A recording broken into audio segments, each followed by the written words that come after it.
This is the BBC. Dear brothers and sisters, all are welcome here at the Confessions podcast, whether saint or sinner. Hello and welcome to the Confessions podcast from your friends at the BBC, where over the past 243 years, sinners have been sharing their tales of deception with us here in the parish of righteousness. Today, me, Bobby and Jay unite for the final time to pass judgment over the sinful members of the public who are just as sinful as they ever were. It's a sad day, but we're going to get stuck into it. Coming up, we have Karen and her shameful family seeking forgiveness in My Girl's Wally Shock. Tim with his itchy cheek story, jailhouse pox, and Donna's flaming disaster, I Want Brandy, and a classic confession from the crypt featuring an awkward zip encounter called Snatch My Zip Up. You have to say, Snatch My Zip Up is probably the best title. And I'm surprised we haven't got to that as a classic confession before, because it's a belter. First, we start with Gabrielle's confession, Huey Organ. Please be seated. Okay, so here comes our last confession. You got headphones? The last confession, can you believe it? Yep.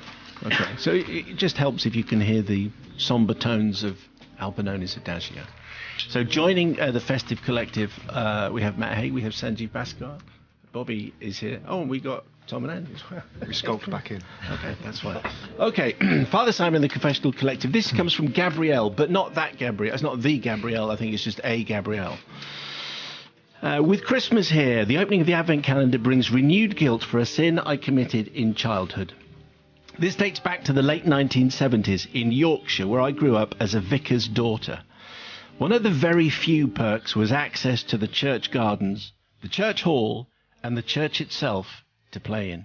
My older brother, Seth, and I spent hours in the school holidays playing hide and seek amongst many musty cassocks in the vestry, running amok through the pews and singing loudly from the pulpit. The latter was particularly satisfying, as we'd not been allowed to join the church choir, Seth because he was tone deaf, and me because I was a girl. Yes, what? I know, different times.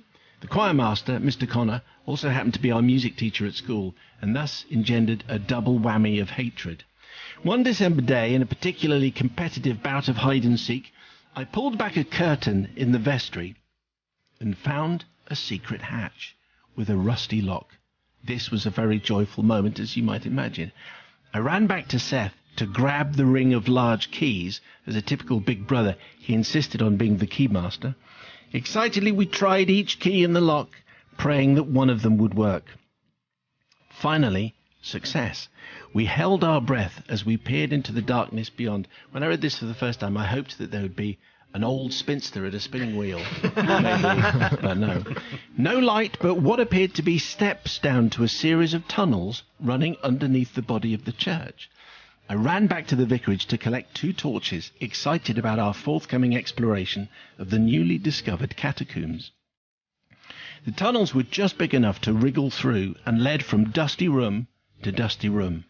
Calling on my training as a brownie sixer, I laid a trail of sherbet pips so that we could retrace our steps. I used to love sherbet I haven't pips. heard of this for such a long time. So we could retrace our steps as we ventured into the pits of this Victorian underground foundational works. Finally, we arrived at a ladder leading up to another hatch. Trembling with excitement, we ascended and pushed open the trap door. Imagine our astonishment when we heard ourselves in the organ loft. And not at the organ side, but actually behind the pipes of the organ itself. Could this day get any better? The answer is yes.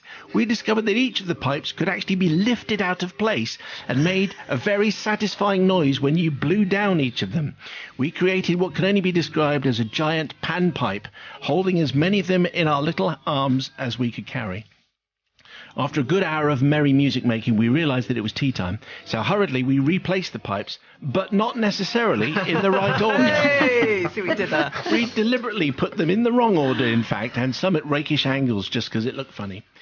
Oh, how we giggled as we wriggled back through the series of tunnels, following the sherbet pip trail, there's a song in there, and emerged back in the vestry covered in dust from head to toe.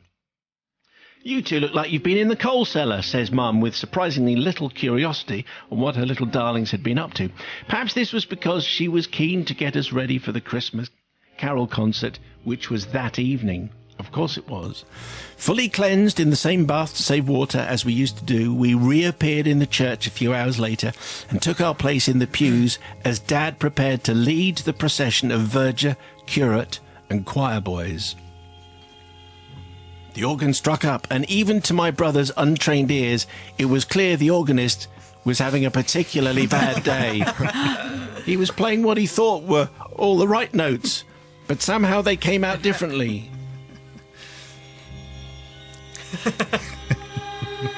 Hang on, that's not right. Ouch. It's as close as we could get. The congregation looked increasingly embarrassed, exchanging glances as one duff note after another rang out. Had Mr. Connor been on the sherry? Was he losing his touch? Even the more angelic choir boys started to snigger. Gamely, he carried on throughout the whole concert, despite a veritable car crash of a musical performance. You get the general idea. At the post-concert coffee and mince pies, we overheard Mr. Connor talking to Dad. Well, I couldn't understand it, Reverend. The organ loft had been locked up. He's now become the verger from Dad's army. The organ loft had been locked since choir practice. Do you think the bats knocked the pipes out of the place? That must have happened. I'll blame it on the bats. Dad changed jobs a few months later, so we moved away from the area, but we did keep abreast of events through the monthly church newsletter. Each edition showed painfully slow progress on the organ repair fund, and one day a report that Mr. Connor had taken early retirement. An electric organ had been introduced as an interim measure. We kind of feel responsible for that. Father Simon, we seek forgiveness not for the deep embarrassment caused to Mr. Connor, who was a horrid teacher and deserved what he got, nor to the choir boys whose annual chance to show off was ruined, but for the congregation who spent the next 5 years organising fundraising events to return the organ to its former glory. And to Mum and Dad, who must have known it had something to do with us and have kept secret for decades. That's Gabrielle's story. It's a suitably churchy Christmas carol song. Oh, never mind. What was it? What was in the mince pies? It's Gabrielle's story of a carol concert that went disastrously wrong, and it was all her and her brother's fault. Young Joe. I mean, I don't think this can possibly be forgiven. This sounds like it was entirely intentional. Yes. It was an amazing opportunity. Obviously, when you're presented with an opportunity, you seize it and you make the most of it. But yeah, I don't think it's possible to forgive at all. But I was very, very happy to see the appearance of Ray Winston right at the very end. Just at the very bit. end of the accent, yeah. So Okay, less Dad's Army, more Ray. Making a guest appearance, Matt Haig. What do you say, Matt? I think that, although it had a big consequence, I think it was quite forgivable as childhood curiosity and meddling. How old was she? Does it say how old she was? No. I mean, I'm thinking she's not that old, and sort of thing I'd have done. So, yeah, I've got empathy for it, but it did have a serious effect. So. Sanjeev Bhaskar. Utterly forgivable. I mean, it started off like this fantastic gothic horror story, and it ended up as Les Dawson. And, you know, anything that can bridge that, absolute forgiveness. Nina. I'm just looking at Janie's keyboard, wondering how I can... Look at his face. Is it Tom or Andy's going to... Tom, what do you say? Tom, are you going to forgive that? Yeah, I think, well, as pranks go, it's pretty good. But, yeah, forgivable, I think, you know. Bobby Pryor. Yeah, it's a bit Famous Five or Church of Adventure, isn't it? And it's quite naive and innocent in some ways, but you banned her for being a girl and wouldn't let her in the choir. That's what happens. You know, they started it. She was just a bit mischievous. Can I just say, you're a bunch of softies. I can't believe I'm the only person who's not forgiving here. So forgiven. Gabriella's forgiven. But you've always been hardcore. Oh, well, that's true. The Confessions Podcast. A Christmas confession which comes from Karen. Thank you, Karen. Excited. Father Simon and the rest of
noticed the beautifully embroidered kneelers at our feet, which looked just like pass the parcel parcels.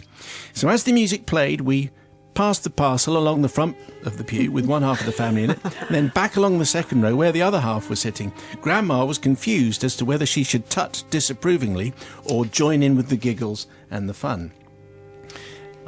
This is quite an interesting idea, just to pass the kneeler as a pass the parcel. As the organist paused at the end of the verse or the chorus, the person holding the parcel was out of the game. And so it went on through Away in a Manger and O Holy Night until at last the vicar had arrived and the service began. This is quite a good thing to do. You can do this. As long as the organist is playing, you too can play this.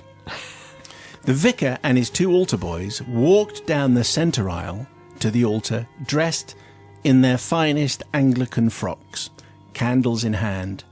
As they turned at the altar to face the congregation and the music faded, Grandma Sheila, who'd been quiet up to this point, said in a rather loud voice, "Is that the vicar?" "Shush, Mother, you know it is." "Well..." I knew there was more coming and I held my breath. "He's what I think you'd call a bit of all right. He's a bit of a fancy man, isn't he?" Well, the vicar flushed a Christmas scarlet. Then Grandma Sheila said, "I like a man in a cassock."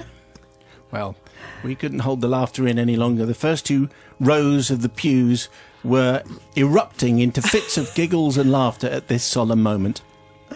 Through the rest of the service, we couldn't look at one another for fear of restarting the ripple of giggles along our pews. Because when you know you can't laugh, that's when you have to laugh. After the service, we sought forgiveness from the vicar for our untimely outburst of giggles and for Grandma's comment about him. I think he was flattered.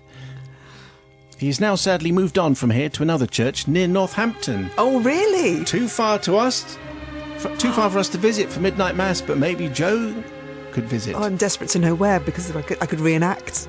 Yes, The all right vicar. A vicar who's a bit of all right. I want to check him out. Hey!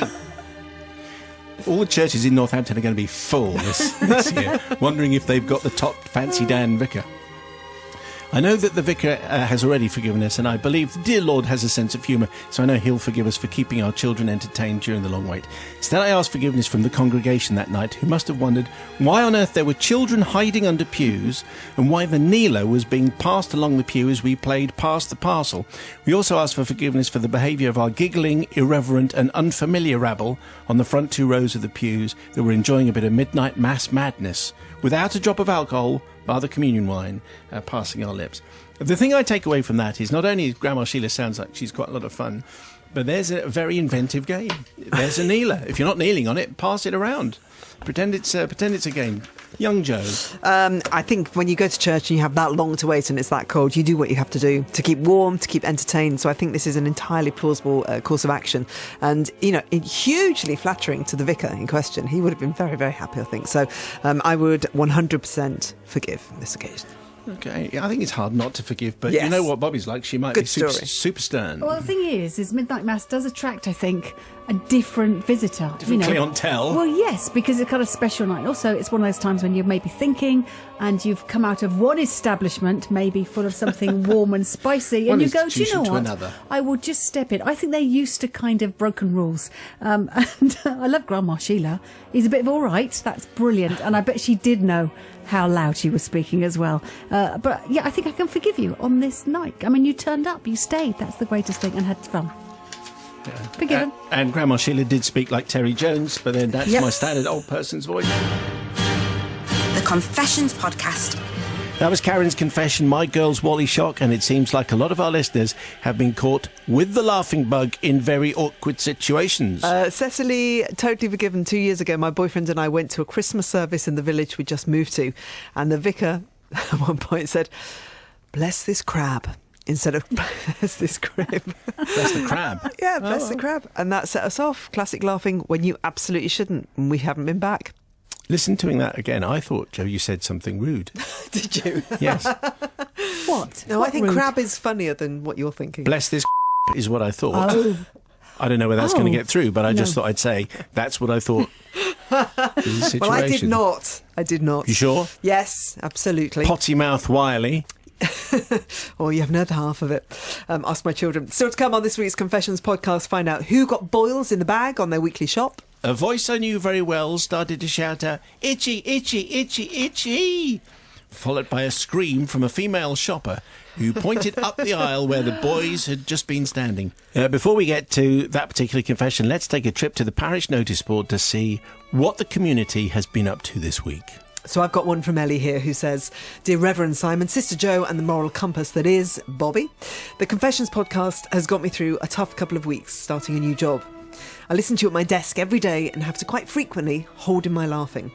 Unfortunately, this hasn't gone unnoticed. I've had quite a few puzzled looks as I'm biting my lip, crying ever so slightly and snorting all at the same time. One evening, I told my partner I'd heard the best confession ever. When I arrived home that night, I got him to listen to it.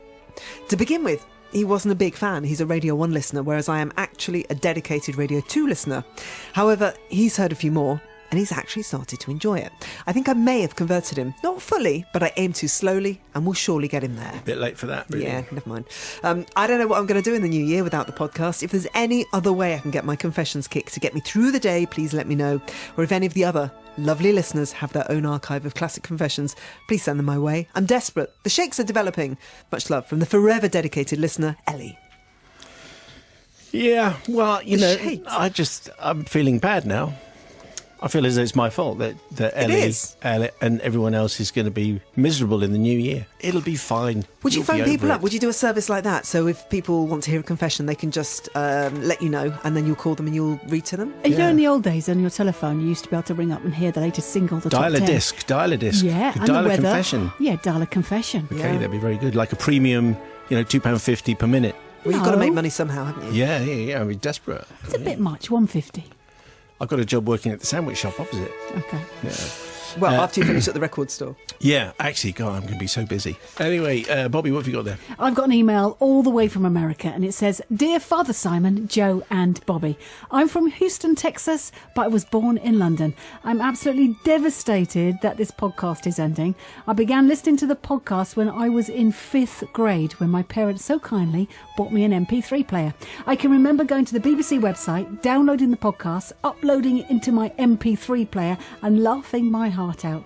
I still listen to the podcast today, except I'm simply subscribed to it through my phone. You might already have your last podcast completed, but if you would be willing to include this or even send me some BBC merch, it would be amazing. Best wishes, Zamira." Thank you, Samira. And our merch correspondent is here. Look at this. It's a new T-shirt. From the future. Describe it. It was a black t-shirt. It was a black t-shirt. It's a basic black tee, and it has a big orange, big kind of zigzag through it, and it says BBC Sounds, a music radio podcast. It is the future of the BBC. What is BBC Sounds? I've heard a lot about it, but I'm still not sure what it is. Everything's there. Oh, You know okay. the iPlayer? Yeah. It's kind of that, but Oh, you. right. Okay, Yeah. fair enough. I got one from Nick. It says, "Good evening, Father Simon, Joe and Bobby. Nick again, thank you very much for sending me the BBC Sounds mug. I really appreciate it. I took Bobby's advice and tried hot chocolate in it." See, your influence is Because it was a profound. black mug and it suits hot chocolate, I think. I have enclosed a photo of the mug with hot nice. chocolate and my artwork decorating the desk. I'll be treasuring it along with my Crystal Maze and Legend of Zelda mugs, which I keep hidden in my drawers. Sorry. Bless you. And there it is on his desk, and there's a picture of Joe and me. Nick Lambold says, "Have a very Merry Christmas and Happy New Year to you all." Thank you very much, Nick, and it's a very nice photograph. Thank Do you. you want to compare and contrast the signatures when we do our autograph things? Look at yours. Mine is a little bit unreadable. Yours is very. Yours says nothing. Yours is very clearly saying "big one." Why have you written "big one"? With an arrow pointing towards you. No. Is that what it says? Big It says something. big love. It says big love, and like yours, which just goes. "Ugh." Thank you for all the confession stories, emails, and letters that we've received. Now it's time to head to the indecent part of the podcast, the non-compliant confessions that didn't make it past producer Phil for a number of reasons. We start with one from Michael. Well, certainly not the worst confession we've received. "Do you really think we'd be reading out your tale at tea time about deliberately getting your 12-year-old brother drunk on brandy and vodka at Christmas, followed by your dad throwing his favourite shoes into the fire as his punishment. No one in your family comes out of that particularly well, so obviously that is not going to make it. John's story, however, is much, much worse, and all we can really say is that it involves drinking too much at the office Christmas curry, hurriedly disposing of underwear in a suitcase. Right. Okay, you know what's going on here. And that suitcase accidentally being lifted by an older lady on the train home. John arrived home to find lots and lots of presents for grandchildren, while the old lady, well, you can guess exactly what she discovered. Nice. And if that doesn't turn your stomach, how about N's story of one Christmas Eve where foxes managed to get into his garage and have a good gnaw at the defrosting frozen ducks. Faced with limited options, N decided to just serve the half-eaten ducks anyway, completely ignoring health and safety protocol and not telling anyone about the foxes. Pretty disgusting stuff from the stuff that we can't broadcast. From the stuff that we can, here's Tim's tale, which we called Jailhouse Pox. The Confessions Podcast. Father Simon in the Fabulous Festive Forgivers says Donner, spelt D-O-N-N-E-R. You Ha-ha. think? This confession relates to a Christmas back in the 1970s. Growing up with three brothers, I spent a lot of my life trying to copy them, compete, or be so theatrical that I got noticed. My mother despaired that I preferred tinkering with car engines than time in the kitchen. One Christmas dinner, with the customary extended family round the table, my father dimmed the lights as usual for my mother to bring in the flaming Christmas pudding. The theatrical gasps, the applause, the outpouring of appreciation really appealed to me, and I determined that the following year I would be the one to provide the drama of the Christmas dinner. Knowing that the best puddings were made well in advance and fed with alcohol, I asked early in the new year whether I could make the Christmas pudding. My mother was delighted to share the family recipe, and I finally got round to mixing it at Easter, once I'd finished helping to service my brother's Austin 1100, obviously. I carefully sealed the pudding basin with foil, wrapped it in a cloth secured with string. It looked just like the ones my mother had been providing for years. She mentioned feeding the puddings every other month, so I dutifully made a few skewer holes and splashed a little cooking brandy every 6 to 8 weeks.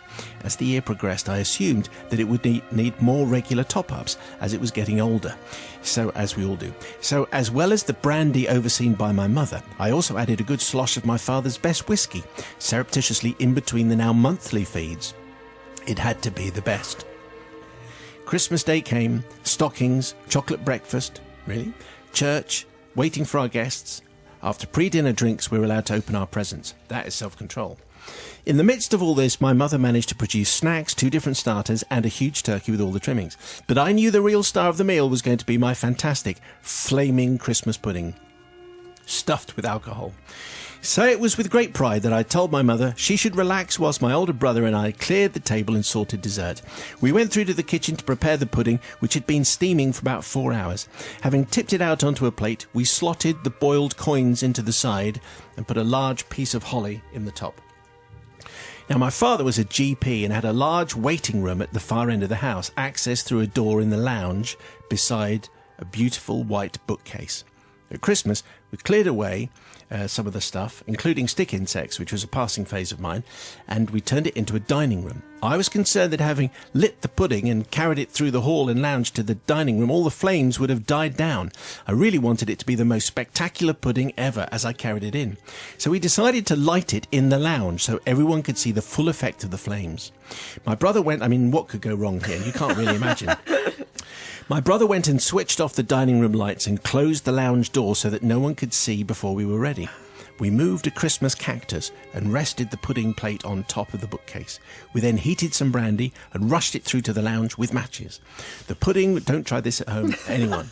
The pudding was no longer the same shape as the basin it had recently vacated. It had spread out and flattened slightly, filling the plate right to the edges. Unperturbed, we filled a ladle with the hot brandy, lit it and gently poured it over the steaming pudding before realising A, the alcohol was very flammable, B, the saturated fruit pudding plate could not hold the flaming brandy, and C, that the bookcase was now on fire. Oh no!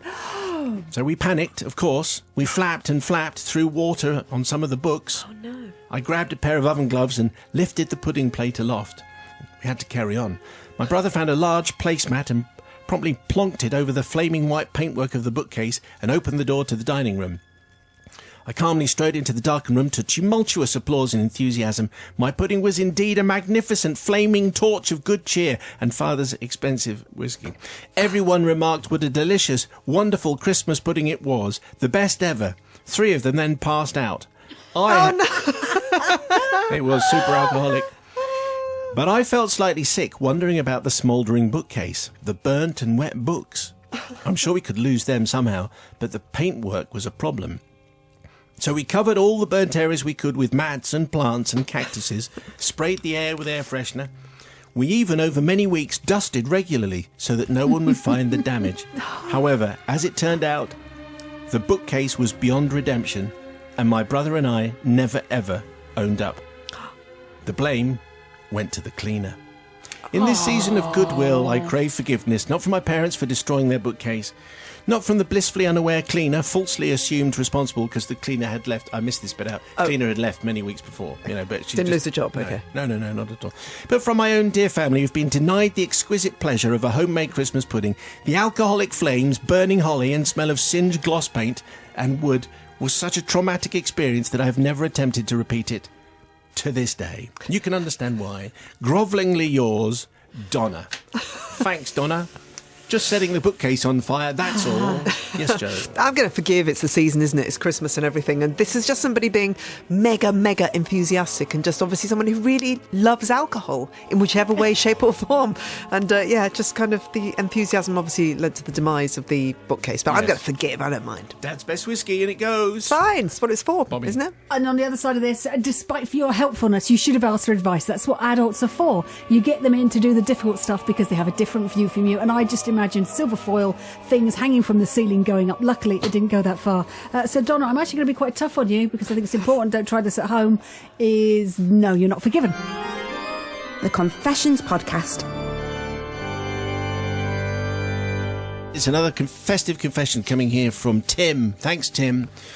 Dear Simon and the Mother Superiors of the Confessional Collective, having carried this burden for the last 20 years, feel it's time to come clean about an event that struck horror into innocent bystanders who went out to grab a bargain but left many with scars and marks. It was just a few days before Christmas when I noticed my 3-year-old son Sam began breaking out in red spots. Yes, he had chickenpox. Being pragmatic, I felt we needed to make sure his younger brother Dan got them as well. So for good measure, we put them in the bath together. A pox Christmas party is what they were having. Sure enough, 3 days later, Dan breaks out in the pox. However, unlike Sam, who only had a few spots, Dan was plastered in them. They were everywhere. Ears, eyelids, and also some locations we can only describe for the listener as delicate. It's the worst thing in the world. Oh my gosh. My own kids, it's awful. Christmas chickenpox. What a gift. Most people would think this was awful, but a few people will nod sagely at this point, I think. Having quite a large and widespread family, we'd spend every Christmas running with the children from one household to another, typically starting our Christmas late afternoon. But not this year. Sorry, we can't come round. Kids have got chickenpox. Highly infectious. That year it was Christmas Day at home, just us. I was happy. The kids were happy, if a little itchy. Christmas Day passed blissfully with the smell of mulled wine and chamomile lotion filling the air. Do you remember that? Oh, yeah. Blotch it on everywhere. My wife is a nurse, which meant she had to work Boxing Day, leaving me alone with my spotty children. Dan was just 2 at the time and still in nappies. Later that day, the unthinkable happened. We ran out of nappies. Now, being 20 years ago, most shops were shut on Boxing Day. A frantic phone call to my wife pointed me in the direction of Mothercare, where the terrible events were about to unfold. Having told every member of the family how infectious the boys were, there was no way I could call them now to look after the boys while I slipped out. I would just have to take them with me. I bundled the boys up in hoodies to hide their pox-riddled faces, and off to Mothercare we went. We'd be quick, in and out, no contact with anyone else. What's the worst that can happen? Well, entering Mothercare, we were greeted by a throng. Hordes of noisy children and an enormous queue snaking its way to the cash tills. I had no choice. I needed those nappies.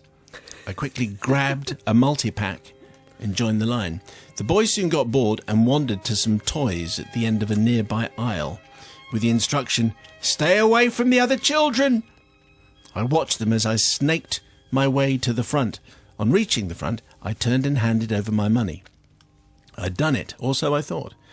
A voice I knew very well started to shout out, "Itchy, itchy, itchy, itchy," followed by a scream from a female shopper who pointed up the aisle where the boys had just been standing. I dived around the corner of the aisle, passing the lady who stood open-mouthed to find Dan with his trousers around his ankles, his nappy off, and he was bent over with his spotty bum in the air, pulling his cheeks apart and scratching at some chicken pox, which were in the super delicate. All right. While surrounded by a small group of other children and his brother, who were all watching intently, I dove forward and whisked the two boys out of the store where I had broken quarantine. It's a grave offence. Simon of the Collective, I don't seek forgiveness from Dan, who had a very severe dose of chickenpox, nor do I seek forgiveness from the shoppers, traumatised by the sight of a spotty bottom held aloft to air some itchy hotspots.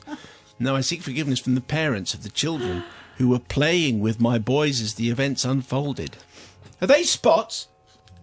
Oh, no, it's nothing. It's a makeup. It's a makeup game they play. Lipstick and felt tips. Honest.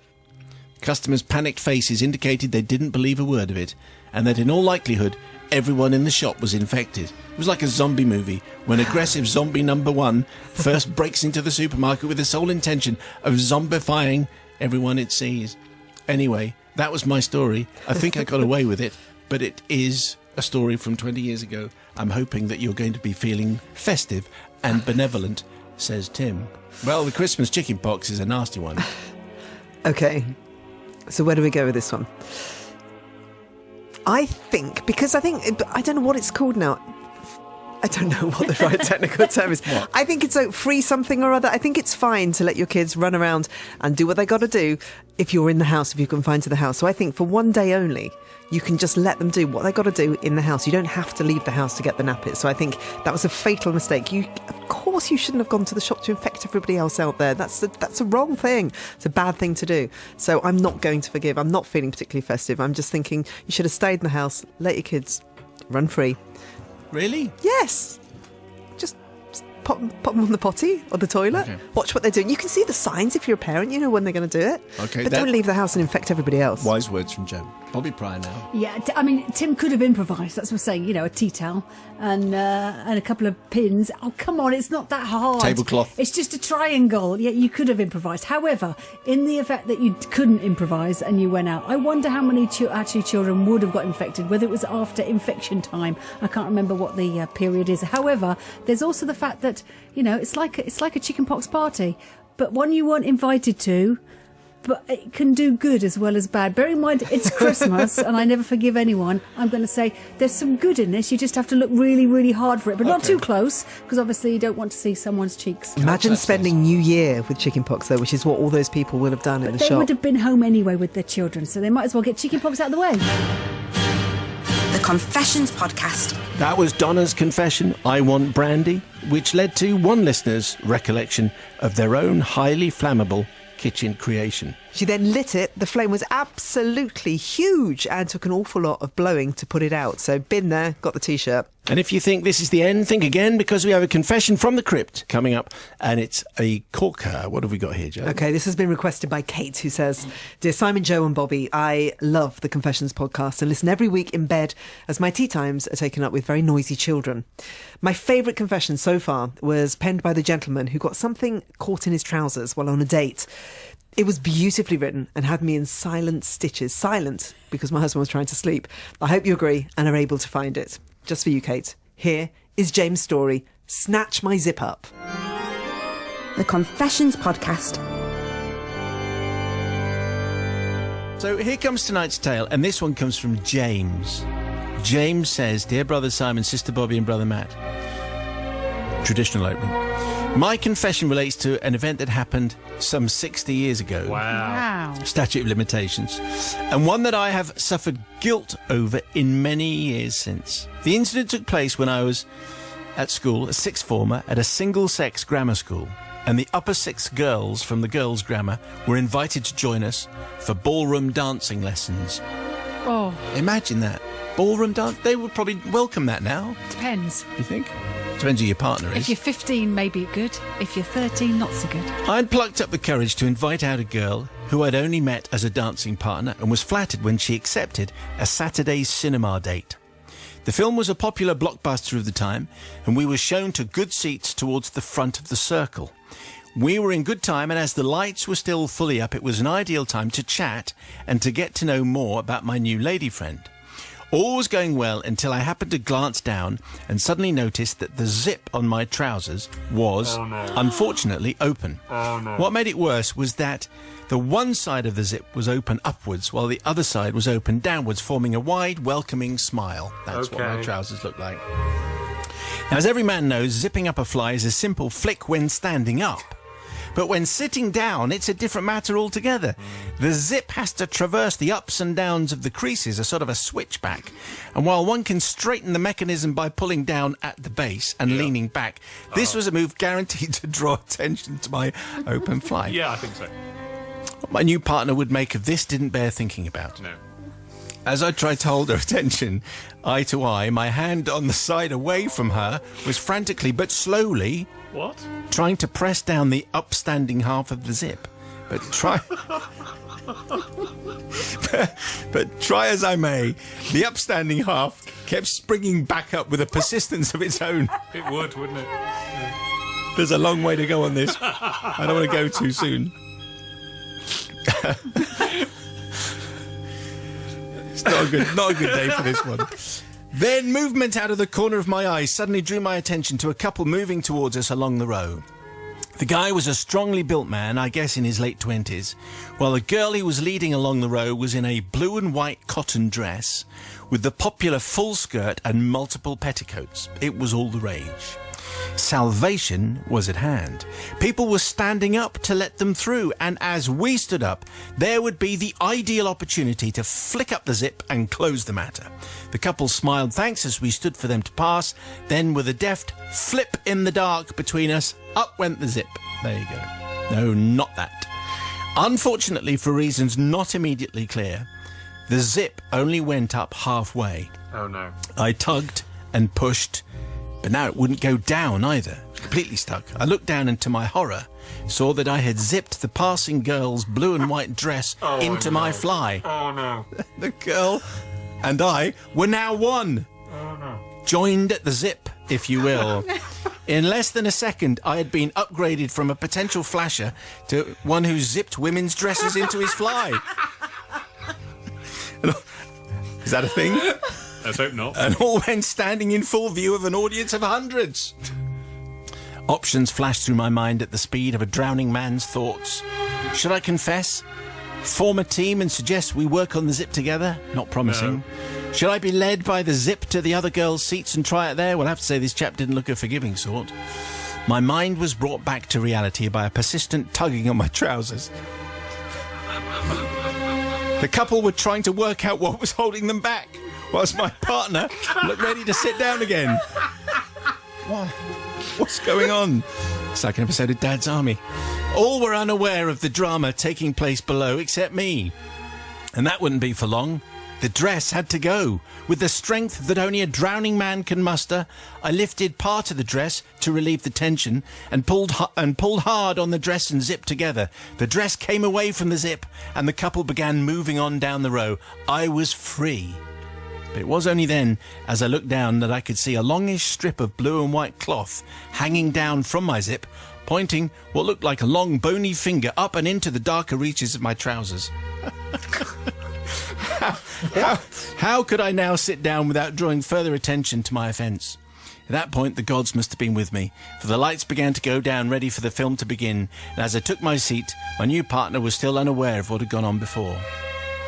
In brighter parts of the subsequent film, the blue and white fabric was plain to see, but fortunately she was focused on the film. For my part, I was hoping for the darker parts, when I could work unseen on stuffing the cloth back into the still open upper part of the zip, without looking as though I was up to something else. When the film ended, With the title still running, I managed to persuade my partner to leave while the lights were still down. You go first! As we descended into the foyer, I was dreading hearing a shout of, "Stop! You've got my dress!" behind me, but nothing came. In the bright lights of the foyer, I could still see clearly the final parts of untucked cloth, but she didn't look down. I made my excuses for leaving to catch a bus, and we went our separate ways into the night. I never saw the girl of my date again, as I couldn't bring myself to attend the last dancing class, and shortly afterwards we all went our separate ways at the end of school. However, I feel I need to apologise unreservedly to the unsuspecting stranger whose beautiful dress I tore, and also to the guy who may have taken the blame as being a little overeager. Anyway, I must also apologise to my one-night partner, who must have wondered whether it was her or something that she'd said that had brought our evening to a hurried close. I beg forgiveness from you all, whilst assuring you that I have zipped no one into my trousers ever since.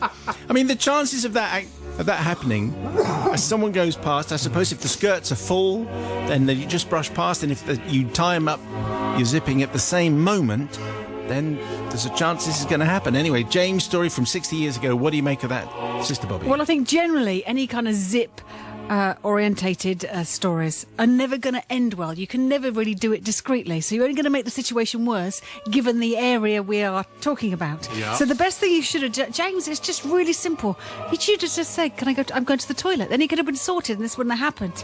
So it's really, really easy to... This is the lesson, everyone. If something happens with your zip, I think you should just fess up, because I think it's much less weirder to just go, look, I just need to go and do something and attend to this, rather than do some kind of, I don't know, weird kind of...